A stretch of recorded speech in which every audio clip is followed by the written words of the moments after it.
مولانا غلام عباس کے بیانات سننے کے لیے ہمارے اس چینل کو سبسکرائب کریں تاکہ آپ ہماری آنے والی نیو اسلامک اپڈیٹ سے باخبر رہ سکیں۔ کہ عورت کو محبت ملتی ہے چار طریقے سے، کبھی ماں ہے اولاد کی طرف سے، بیوی ہے تو شوہر کی طرف سے، تیسری بات اب بہن ہے تو بھائیوں کی طرف سے۔ اور کیا ملتی ہے؟ محبت ملتی ہے۔ بھائیوں کی نظر میں بہنوں کا مقام، آپ ذرا اس بات کا جائزہ لیتے ہیں کہ بھائیوں کی نظر میں بہنوں کا کتنا مقام ہوتا ہے۔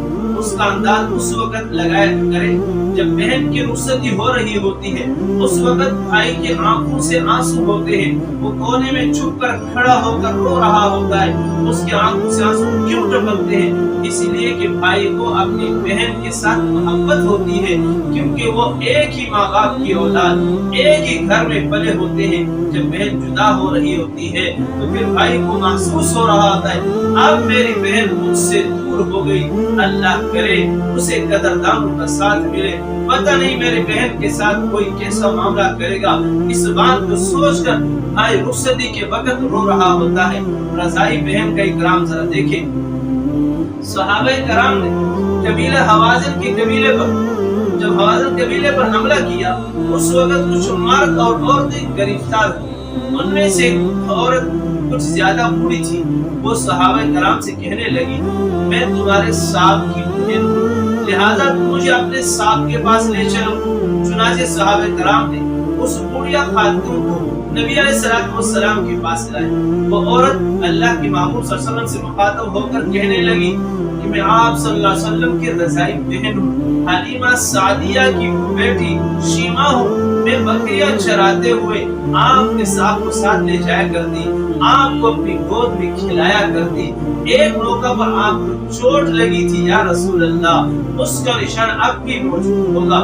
نبی علیہ السلام نے جب وہ زخم دیکھا تو آپ صلی اللہ علیہ وسلم کو پہچان ہو گئی کہ بات کرنے والی واقعی میری بہن ہے۔ نبی علیہ السلام کے آنکھوں سے آنسو بھر آئے۔ آپ صلی اللہ علیہ وسلم ان کے استقبال میں کھڑے ہو گئے، ان کے لیے اپنی چادر وغیرہ بچھا دی، فرمانے لگے آپ میری بہن اس چادر کے اوپر بیٹھ جائیں، اندازہ لگائیں یہ رضائی بہن ہے، اللہ کے نبی نے اس کی ماں کا دودھ پیا ہے، کتنی عزت دے رہے ہیں۔ اس وقت صحابہ کرام کو پتہ چلا کہ بھائی کی نظر میں بہن کا کتنا مقام ہے۔ پھر نبی علیہ السلام نے فرمایا اگر آپ یہاں رہنا چاہیں تو آپ کی ہر ضرورت کا خیال رکھوں گا۔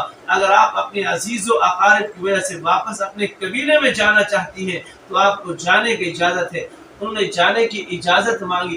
نبی علیہ السلام نے بہن کا اعزاز آپ دیکھیں کیا دے رہے، 3 غلام ہدیے میں دیے، 1 باندھی خدمت کے لیے دی اور ان کو بکریوں کا 1 ریوڑ۔ 3 غلام، 1 باندھی، 1 بکریوں کا ریوڑ۔ یوں نبی علیہ السلام نے اپنی بہن کی عزت و اکرام کے ساتھ بتایا۔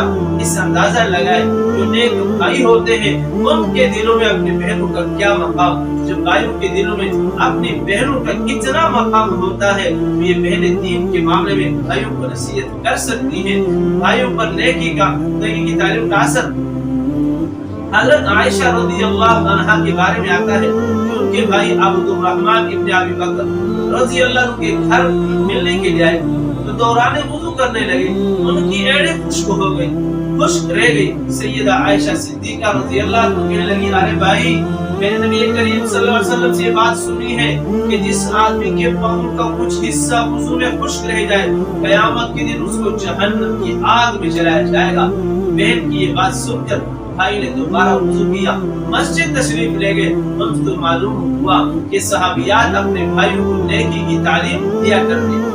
ایک مرتبہ عبداللہ بن عمر نے طے کر لیا کہ میری بیوی فوت ہو گئی ہے، اب میں دوبارہ نکاح نہیں کروں گا بلکہ اپنے آپ کو پڑھنے پڑھانے مشغول رکھوں گا۔